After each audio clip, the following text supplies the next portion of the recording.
This is Tales from the Pros, where business leaders and influencers share their stories of inspiration, struggles, and successes. And I'm your host, Michael Giorgio.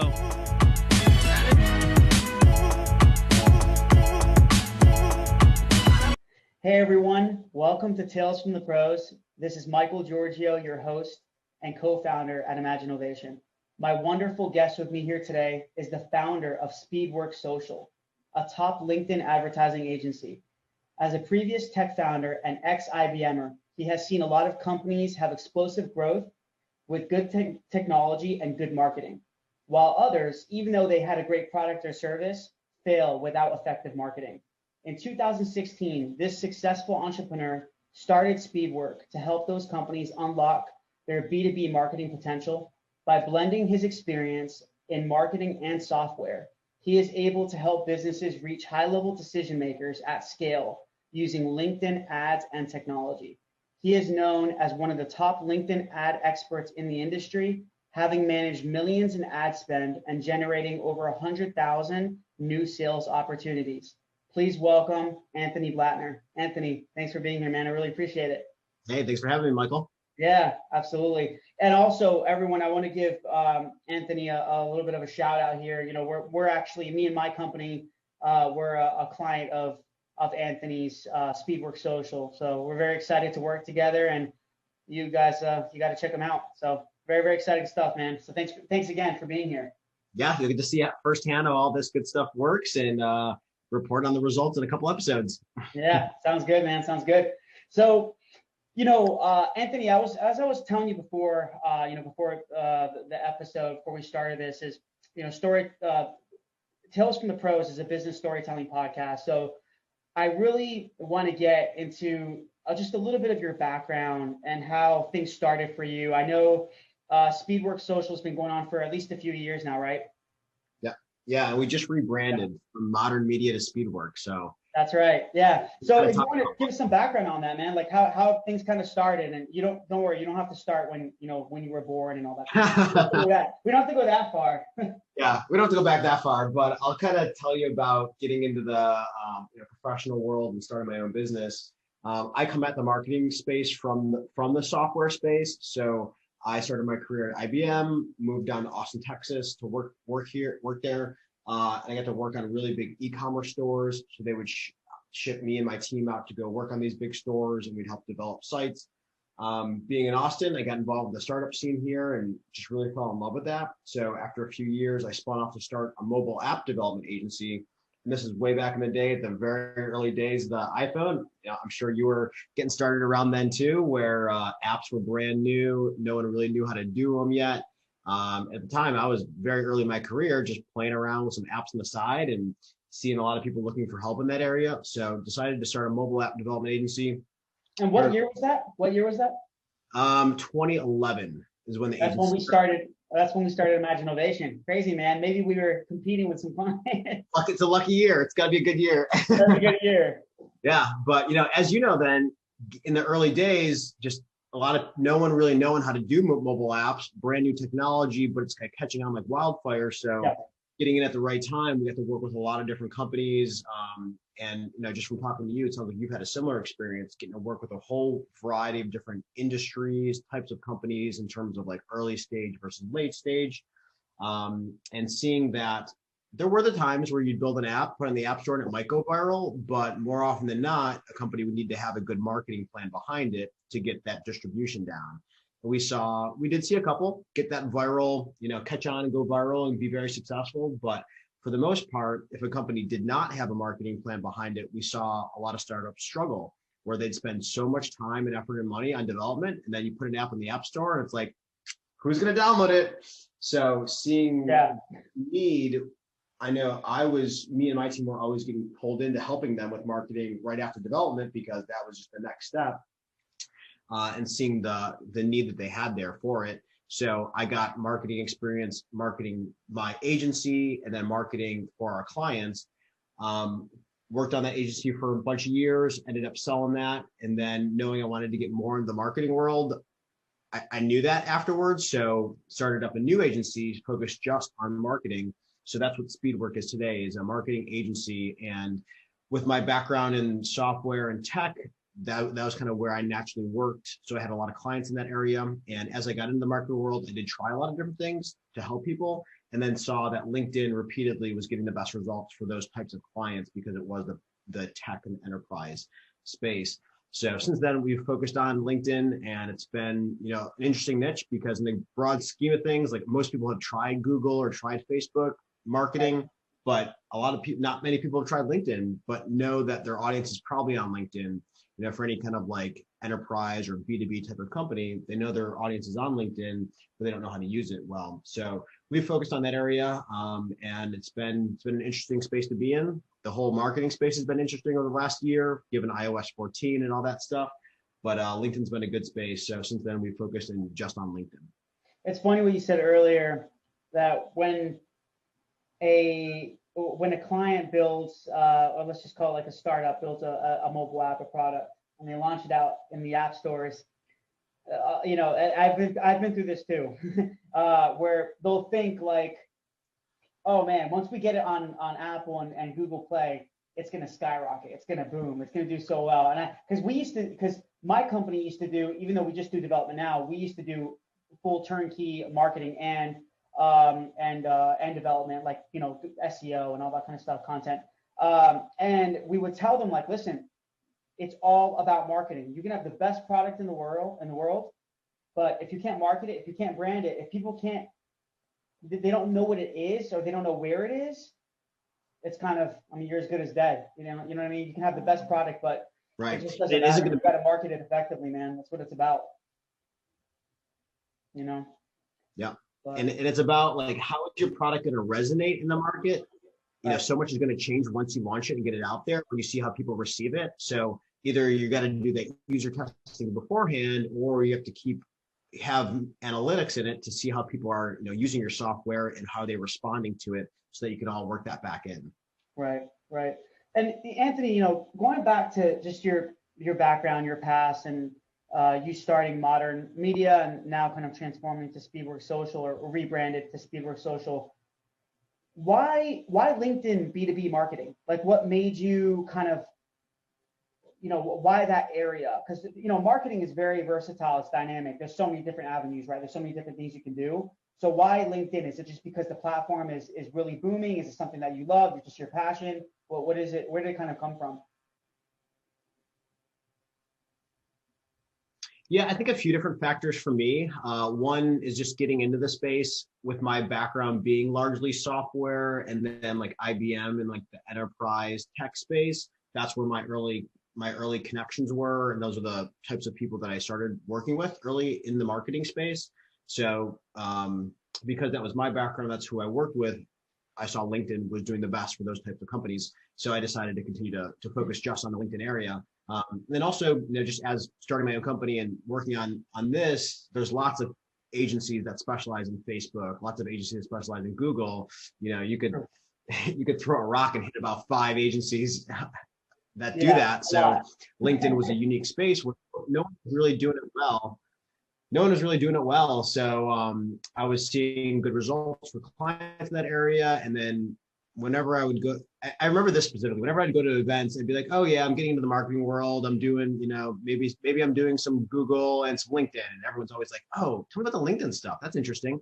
So hearing a lot of feedback for that people were interested in LinkedIn, and then not many people were doing it, I was like, well, then I see a need there and an opportunity. So I decided to focus on that area.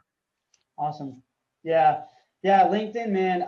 I'm a big advocate for LinkedIn. It's I think for me, it's my favorite social platform. I kind of call it, because I love storytelling, as you know. So I call it more like a storytelling platform. It's becoming more LinkedIn's becoming more authentic in terms of people being more vulnerable. If you notice that, it's not always about business, it's about life too. And I like that, right? Because it doesn't always have to be about business. Yeah, it's a B2B platform. I get it. And that's great. It's good that it has that kind of that focus, that niche. But really, life and business, they are connected. You know what I mean? You can't, it's so difficult to separate them. So it's good to see that authenticity on the platform. And I'm seeing over time that when like when people message me, I'm either getting messages that are incredibly spammy. And you and I talked about that, right? And I know you guys fixed that. You guys are great at in terms of providing good, honest, authentic messages and helping generate leads for businesses. But a lot of people don't have that. You know what I mean? And the way they go about it, they just freaking sell you. They give you 4 paragraphs in your email or your DMs, and they're just very spammy. They're unauthentic. They look template-ish. They're untargeted. They're unpersonalized. And I respect the automation. I think automation is very important, but you need that human touch too. That's also a vital component. And I like that. Just from working with you guys just a little bit and getting to know you, it seems that that's what you and your agency provide. So give us a little bit about that, man. Just kind of like, what does it really take to generate effective leads, quality targeted leads on LinkedIn? Like, what's the right approach? And I know there's so many workflows and things, but just on a high level, how does it kind of work in your mind? Yeah, so there's a couple things there. First is what you mentioned as far as like people being vulnerable to the platform. So I think LinkedIn's in an interesting space now because Facebook has gotten so spammy in terms of, if you use Facebook and Instagram, you've probably had these spam bots follow you, commenting on your posts. You've probably gotten all these friend requests on Facebook that you're like, I can tell this is a bot, from somewhere else. Yeah. So there's also a lot of questionable content posted on Facebook and all that's happened there. So LinkedIn has a lot more trust built into the platform, and just like the type of people who use LinkedIn being more business type of is number one, organically, it's still a social algorithm. So, what are people going to resonate with the most? So that's where the vulnerability comes in, because if I'm just posting blog post after blog post or case study after case study, then that's not as interesting as mixing it up and then having some personal stuff in there. So usually when I'm talking to people and they're like, what should I be posting? It should be a mixture, because you want to share your personality, because that's what's going to separate you from a bot, is having some personality there, somebody getting to know you. And then you do want to work in, the business content every once in a while, the case study, the call to action, but having a mixture there. And then what works best is number one, matching up who you're targeting with what you're offering. There's a lot of times where we'll see, a lot of companies do, serve multiple industries or multiple types of decision makers, or they're just like, I want everyone in the software space, or like, I want everyone in some area. And what we find a lot of our discussions are around, like, how do we get very specific on who is that right decision maker? And what is that person's maybe title, or what is that person posting about that makes them a good fit for you? And then how do we match up your offer very specifically to them? And then a lot of the offer is, a lot of companies do offer lots of different services and maybe have worked with a lot of different clients. And you don't want to just share all of that, but maybe pick the 1 or 2 most applicable case studies or examples that are going to resonate with this audience, and then offering that to them. Because people are not going to read pages of messages. They're not going to read pages of ads or your landing pages, but what is that one hook that's going to grab their attention? Now, something that makes this even easier is when we, again, back to you don't want to just send people pages of text in either a message or a landing page, but how do we cut that down to what's like the one thing that we can offer them that's going to get their interest? We call this a lead magnet.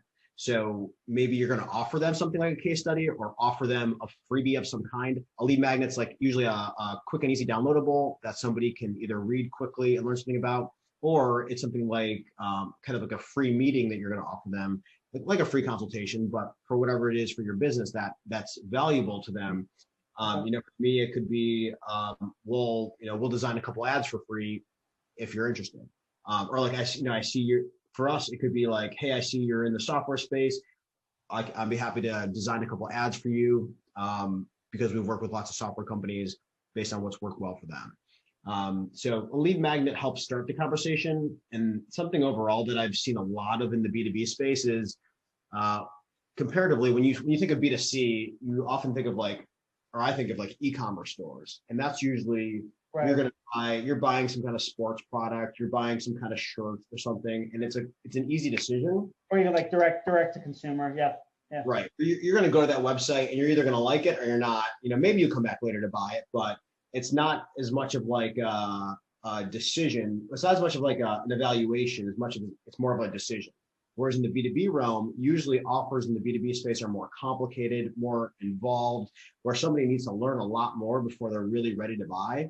So something that I find myself talking to people a lot about is you do want to kind of stretch out and plan to stretch out your sales process so that the goal is, the step one goal is you want to find people who are interested in what you're selling. And then once you find somebody who either has that pain point or is interested in your service, then they're a candidate to like learn more about you. And people need to, acknowledge that people aren't probably going to buy off of like one call, especially when B2B high ticket items are going to be thousands or tens of thousands or hundred thousands of dollars. No one's going to pull out their credit card after one call and just purchase. I mean, you might have a couple people, but it's more often than not that you're going to need to stretch out your sales process to be able to walk somebody through. We call it a consultative sales process, where it's probably starts with an analysis. It probably starts with an intro call, and then you have an analysis call, and then you have what we call like the feedback call or sharing results from your analysis call. And then that also doubles as like a closing call. So a lot of people, I can tell like the people who are early, sometimes when I talk to people who are early in business, they're just like, oh yeah, I'm going to one call close people. And it's like, well, in the B2B world, you're probably not. And you need to, if that happens, awesome. It might happen sometimes, but more often than not, you're going to be successful if you stretch that out into like a 3-step close. B2B is not really made for impulse buyers. Right. You know what I mean? Right. You're not buying like a granola bar, or you know what I mean? It's like a protein cereal. It's different, right? They're usually more premium services, and it requires education, inspiration, insight, and I think just time and patience, and just building that relationship over time, and building that trust. And that's what's going to allow you to potentially work with them. You're exactly right, man. And it seems like the way your agency works and the way your approach works is very personalized. It's very targeted. It's very researched. And I think that's vital, especially when it comes to LinkedIn B2B lead generation, and even just overall marketing and branding on the platform. It just takes time, Yeah. Consistency. Absolutely. Yeah. So the goal is, first step, find people who are interested, whether they have a pain point that you serve or they're interested in something that you're offering. Number one, find people who are interested. And then after that, then it's a education and nurture process. If it's software, they probably need to go check if their system integrates with what your system is, or if it's compatible in any way. Especially B2B, they probably have to go talk to somebody else on their team. Maybe they need to involve an IT person, or if they're the owner, maybe they can make the decision, but a lot of times we find multiple decision makers are going to be involved, just because people need to go just check things before they pull the trigger in a company. Are you seeing any differences, Anthony, in terms of service versus SaaS, or even just like physical products on LinkedIn? So I'm sure you've dealt with clients on both sides, but do you feel that one works better than the other? Like, so B2B services, let's just say you mentioned mobile app development, that's a premium service that takes time to build and nurture people, or through just a SaaS that might be $100 a month or $25 a month or whatever it is. Do you think that the product SaaS side is also effective on LinkedIn too? Yeah, we do a lot of SaaS related campaigns, and people kind of go through, well, for the bigger SaaS systems, if it's something like HelloSign, you might buy that for yourself, and you probably understand document signing pretty well, so you can just make that purchase yourself. Kind of anything that's, the next step after that is when you get to more complicated software, where it's like maybe you're buying it on behalf of your company, or as that price tag gets higher, there's more to look into before you pull that trigger. So we do see this, whether it's a service or a product, even a software product, it's often still a consultative sales process that people go through. That's cool. That's cool. And like, what issues or problems, Anthony, are you seeing with what people make in, I know sales and marketing are different, but they're also interconnected. So like, are you seeing any challenges and obstacles that people really keep making or keep going through when it comes to sales and marketing on LinkedIn and even through other channels? Like, what are you kind of seeing? Because I know I know you're probably analyzing the data from all of all your customers and even the data for Speedworks Social, like on a LinkedIn perspective, and even just through any other channels that you use, even email as well. But what are you seeing in terms of like any type of trend or anything that in terms of like just people that they keep making the same mistakes over and over again, like on a sales and marketing perspective? What are you seeing out there? Yeah. So I'll tell you the two things. One will be the biggest problem that people make, and then the second will be the biggest, the people that we have most success. I'll tell you about what they do. So the biggest problem is kind of going back to that 3-step consultative sales process. The biggest problem are people that just show up to that one call, the first call, and then they expect to close it there. And if they don't close there, they kind of just leave that lead and they don't come back to it. That person's indicated interest, but most people don't buy in the first call. So you got to be ready to follow up with your leads. So most people, the biggest issue that we see most people have is going straight for the sale on that first call before that person really knows anything about you. And then to switch gears, the people that we see have the best success, honestly, it's somebody who often has a dedicated salesperson who this is their focus, this is their job to just follow up with leads. As people are interested, as they become leads, then that person then starts to develop a relationship with them. And, maybe it's the owner of the company, or maybe it is a dedicated salesperson, but once someone's a lead, putting them on an email sequence, sending them follow-up messages so that there's multiple touch points out there. And it's kind of like the mindset that people have is, I know someone's going to be successful when, or the successful teams we work with, they say once that lead comes in, our team is just right on top of them. They're emailing them, they're texting them, they're calling them until they get in touch with them, and just being on top of that process there. Also, if you're somebody, if you're that prospect, to switch the frame is, if someone just sends you one email, okay, this person emailing me is slightly interested. But if they're sending me multiple emails, multiple calls, multiple text messages, maybe there's something they saw about me and my business that they know I'm a good fit. So that kind of creates that law of attraction. With the more someone's reaching out to me, the more I'm learning about them, the more that I'm going to be interested in what they're reaching out to me about. Sure, there's going to be some people who are unsubscribe me, I'm not interested. They might realize they're not a good fit, but more often than not, you're going to have a lot more success by having those follow-ups in place. So yeah, I'd say it's the mindset from the really successful teams we work with, who they're just as soon as that lead comes in, we're all over it. We're calling them, texting them, emailing them. We're getting on that follow-up call, even if it is just a quick intro call. When we look at funnel metrics, a lot of times, if you look at 1 month or even quarterly in the B2B world, it's hard to see an ROI over that time frame. But for example, I'm thinking about one where we put up funnel metrics for a year, and the ROI, funnel ROI over 1 month or 3 months is low, but over a year, as those leads start converting, you see very high ROIs. Because again, in B2B, if you're selling $100,000 packages or something, you close one of those and boom, your ROI is there.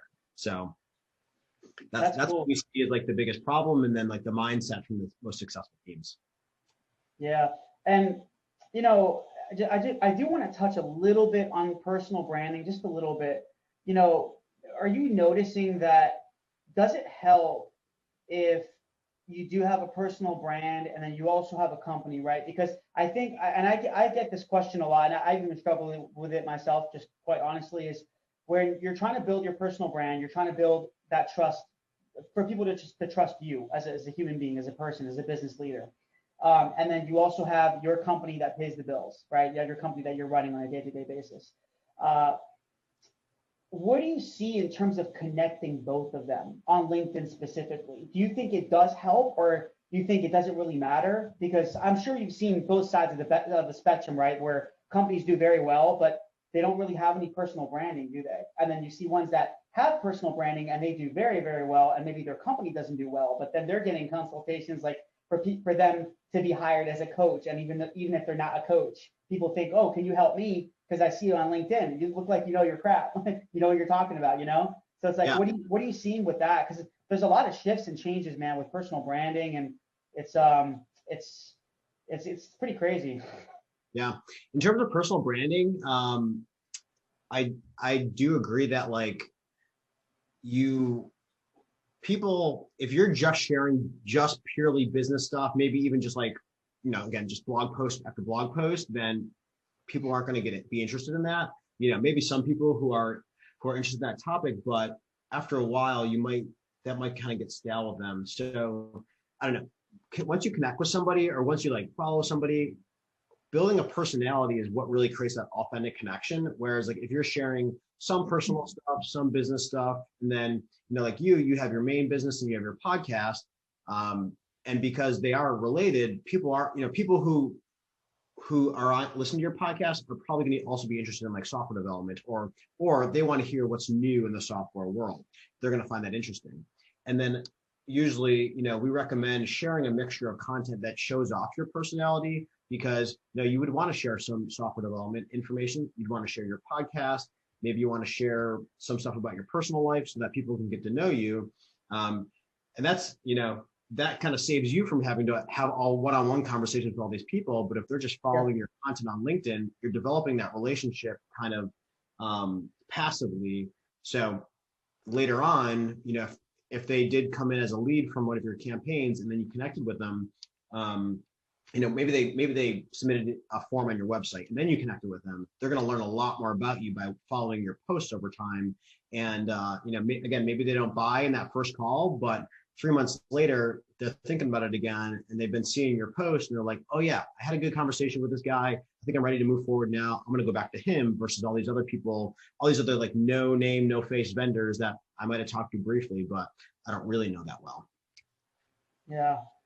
Yeah, no, I completely get it. Yeah, it's sometimes it's hard because, with your personal brand, you're portraying your own experiences, your own stories. You're trying to find different ways to resonate with the audience, and sometimes that can be misconstrued with what your company does and your company's values. Even though, of course, if you're the leader of that company, I think your values should align with the company's values. If it's your company, I mean, it makes sense, obviously. But it's just sometimes it's tough because, it's just I've had a lot of questions on this kind of topic, just how to connect your personal with your company, and sometimes I think people find it very difficult. So, so Anthony, in terms of LinkedIn in general, like where the platform is headed, I know they've made a lot of algorithmic changes. I know changes are just continuously happening with all these platforms, but where do you see LinkedIn going, in terms of just in general? I'll let you kind of touch on that. Yeah, so I think I see LinkedIn kind of going forward in like two areas where, number one, on the social side, we do see like LinkedIn follows Facebook in a lot of ways. Just the features they release are often somewhat similar. Like they just released Facebook Live this past year. It's about time.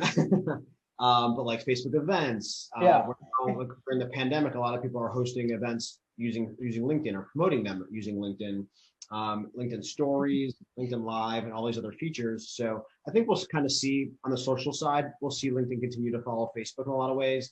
But then also we see LinkedIn kind of following down like the CRM route, where like the way that people use like Salesforce, a lot of people are using LinkedIn and like Sales Navigator kind of as like a CRM system. So I think we're going to continue seeing more steps forward in that way of like, how can I use my network as a CRM, or like, how can I make a CRM out of my network? And then, I think they're coming out with a lot of interesting new features in that way. And if you've ever used Sales Navigator, there's some very interesting search capabilities for both companies and then people. And then when you match those up and you do searching by company and then searching by people at those company, you can get very specific on specific people. So I think we'll see LinkedIn continue to follow down those ways, and maybe there's some interesting things they roll out from there. So on the social side, they'll probably continue to follow Facebook. On like the business side, kind of like Salesforce. Like I'd say, I see them kind of going down like the Salesforce route in a way with Sales Navigator. Interesting. And what about the ad side of things? Do you think LinkedIn's, do you think they're going to lower their cost per click? At least I know from doing LinkedIn ads comparing to like Instagram, LinkedIn's probably been more expensive. Actually, it has been more expensive. I think the cost per click is higher. Do you think that's changing, or do you think the algorithm and the LinkedIn ads are also changing in terms of, do you think it'll be easier to reach more people through the ads than it will be through organic? Because the platform is growing every single day. It's heavily increasing in users, right? So it's just becoming more saturated, right? And the more saturation, I think it's probably going to be, it's getting more difficult to get a larger reach organically through your content.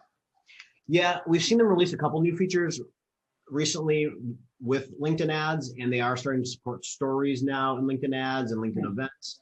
So I think the ads platform will continue to evolve. I know I've seen like they have, it's still pretty far behind like Facebook's ad platform, but it is good to see them like moving forward and releasing new features. I believe that LinkedIn ads is a very powerful platform just because of the business targeting it offers.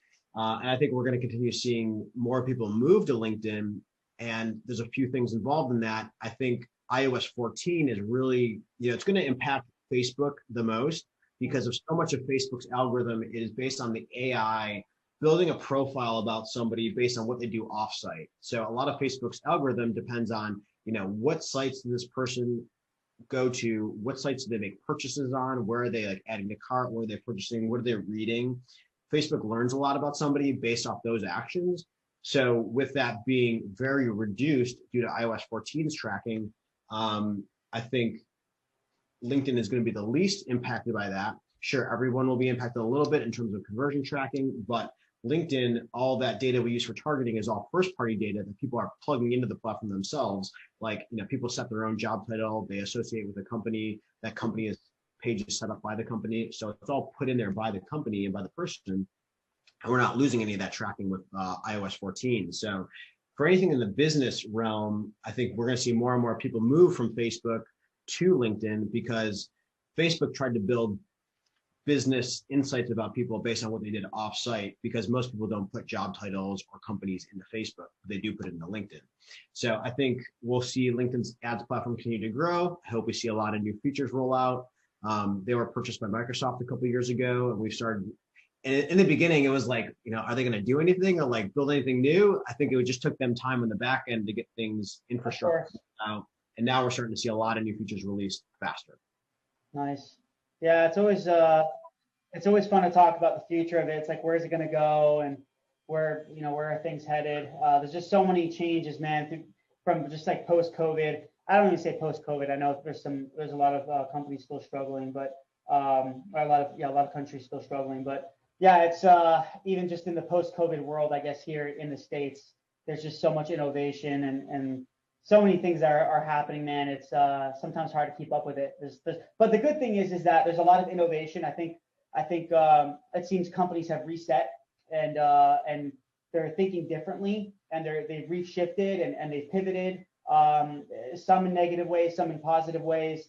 But I think a reset once in a while is good. Obviously, hopefully next time without any tragedies and things like that, But it's just sometimes it's the reality of it, right? So, but yeah, man. So I want to get just a few minutes, Anthony, into you and your business and just your overall story and some of the things that you've gone through as a company, as an agency. Kind of getting a little deeper here. So for you started Modern Media, what year was it? 2016, end of 2016. Okay. And I know you rebranded, was it a few years ago? Rebranded just a few months ago. Really? Awesome. Okay, cool. So just like with that being said, when you started Modern Media in 2016, what was it like in the first few years for you? Was it as hard as other people say it is in terms of starting, growing, scaling a startup? Did you go through a lot of what startups go through, or did it come easier to you? And sometimes it does. Was it just like the demand was there, the market was there, you planned everything, you were efficient in your processes, you grew an operation? Like, how did it kind of work how did you work it? How did you grow it? Yeah, I wish I could say I had a master plan behind all of it, but really it was kind of a exploration process where I knew I knew what I had seen at the software mobile development agency, and I knew what I saw there in terms of like the needs that these companies had, the opportunities to help them in the marketing space. So I knew I wanted to get into the marketing world, and I kind of knew that area. But in terms of like, at the time, if you would have told me I would be working in LinkedIn and specializing in LinkedIn, I would have been like, what are you talking about? Not have expected that at the time. And, I think for a lot of companies, the beginning is often like an exploration process. And even you mentioned it at the beginning of this call of, wherever a product starts, they might not know their target audience, and it probably is going to be something different that we find once you get some data in, once you see how people are using it. Yeah. And I think, that is true for many, many companies, especially new companies. I think it's about getting out there and trying a lot of different things and seeing what works and maybe what kind of resonates the best for you and your leadership team, and seeing what areas you want to play in. Because in the beginning, I knew I wanted to do marketing and help tech and software companies with marketing, but I never would have expected LinkedIn. So in the beginning, I was like, SEO or Google ads or Facebook ads, because that's what everyone was talking about. But then it was, some pivoting and trying out LinkedIn. Whoops, my screen just turned off. Sorry about that. Oh, no, you're good. But it was pivoting and trying a couple different areas, and then realizing, and then finding my own niche in that space, and that turned out to be LinkedIn. So since then, focusing on LinkedIn. And then I guess the other story I can tell is like in the rebranding process, branding is like a whole big category in its own. And like, there's so much strategy that goes into that. Mm-hmm. So I did a lot of like research and learning in that space and reading about a lot of things. And, kind of what I found is like, you can go deep and figure out brand archetypes and all that. The one thing that I spent a lot of time thinking about was the name, basically. Like that's where I spent most of my focus. And the reason why I started the rebranding process is because modern media, it worked for just being a generic marketing agency, but it's also a generic name that there were several other marketing agencies with a similar or the same name. You could type in modern media to Google and find, 5 other agencies that did similar things. So, especially as I was getting into the podcast, getting on podcasts a lot and like getting interviewed on things, I'm like, if someone goes to Google for me, they're probably going to end up on somebody else's website, think it's us, could even sign up for them because it's a marketing agency. So that kind of started the need of the rebranding process. And then getting into it, I spent most of my focus on like thinking about the name, and like everything else kind of came around that. But a name is a handle that takes up space in someone's mind. So good names are simple, short, and catchy. So what I eventually found, ended up liking was Speedwork. There was no other agencies named Speedwork. We had the speedworksocial.com domain name. It kind of has like a fun connotation to it, speeding up your work. And then, it's kind of, marketing speeds up your funnel, speeds up your business. So there's a lot of like fun connotations to that. And it just kind of seemed like it stuck the best. So some people get pretty complicated with names or getting into acronyms and stuff.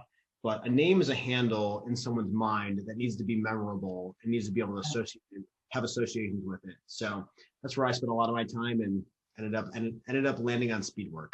And just like with some of the tough things that you and your company have gone through, have you had your moments where, you're just thinking like, how am I going to make payroll, or how am I going to pay myself? Or did you go through that too? Typically, I mean, me and my company, we went through that several times where, this is me. I've said this in a few other episodes, but it really does test you emotionally, mentally, physically.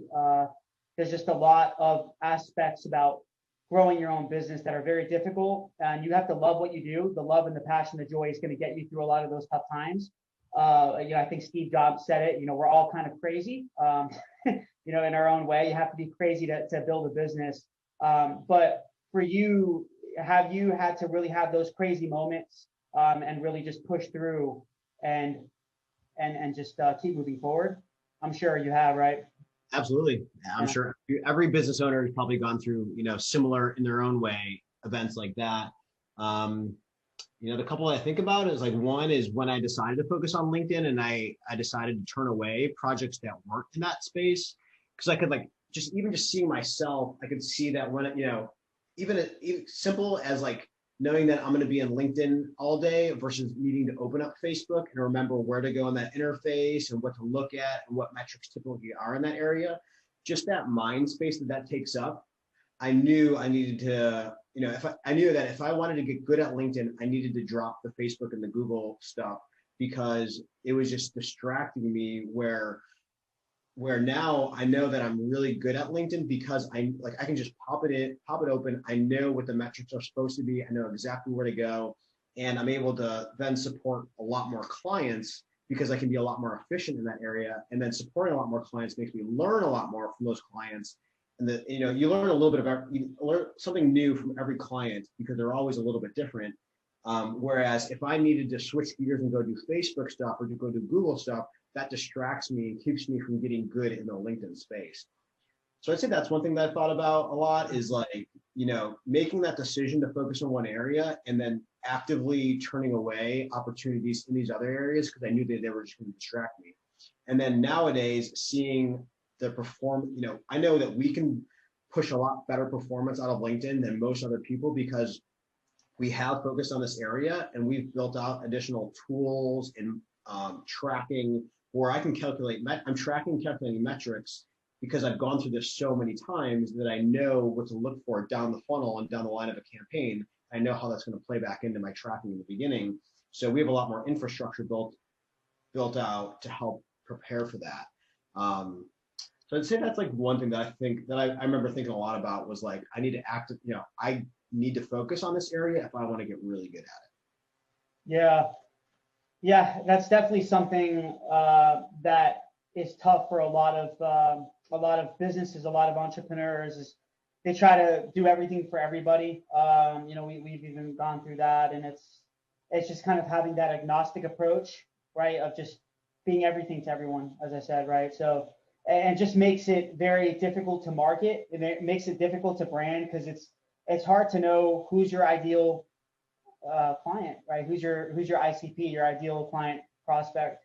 So when you can hone in and focus on something that you love, something that you have strong capabilities in, skills in, and that there's a market, you can just, have that tunnel vision and just hit it, go after it, and it's a lot easier.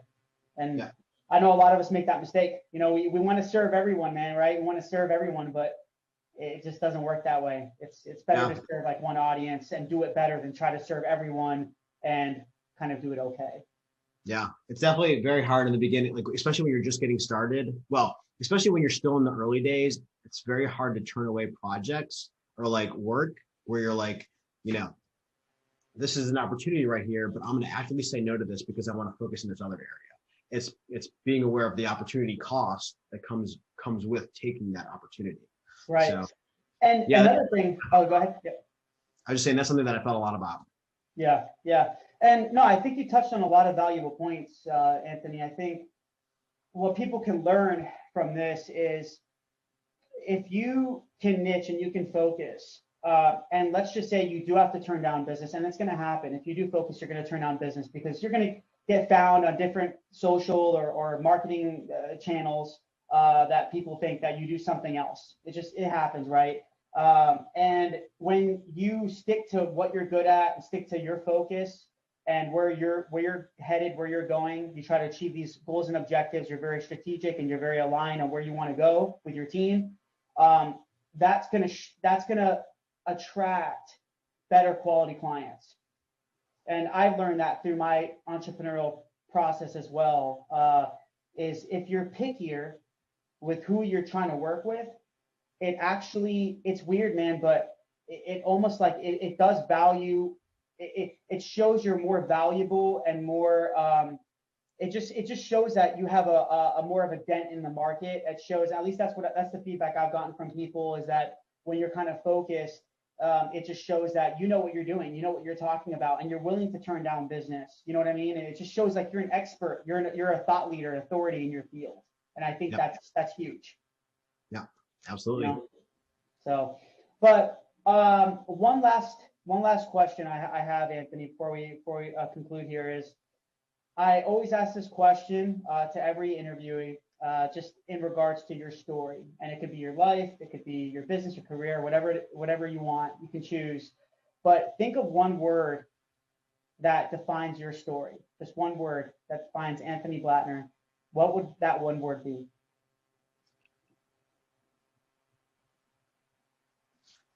I'll say pivot. Okay. Pivot. If you would have asked me at the beginning of my career if I'd be doing marketing, I would have been like, what? I got out of the software world. And then if you asked me at the beginning of my marketing career, if I would have been on LinkedIn, I would have been like, what? I never would have expected that. So I'll say pivot. Yeah. Pivot. Cool, man. Awesome. I appreciate it, Anthony. Thank you so much, buddy. I think you've given a lot of amazing information and knowledge and inspiration to a lot of people. And I think people will definitely learn from this. So thank you very much, man. Thanks for being here. I really appreciate it. Perfect. Thanks for. Yeah. And you have a great time here. Yeah, absolutely. And where can everyone find you? So you can find me on LinkedIn. I'm the only Anthony Blatner on LinkedIn. Feel free to send me a connection request and we'll chat there. You can find us online at speedworksocial.com. We have a lot of LinkedIn content there. And then you can email me at anthony@speedworksocial.com. Cool. Everyone check him out. Anthony's a really good guy and has a nice thing going with his company, and we're working with him as well. So definitely vouch for him, and we're very, very excited for the future. So thanks again, Anthony. I appreciate it, man. And thank you everyone for listening. I'm your host, Michael Giorgio from Tales from the Pros. And until next time, thanks guys.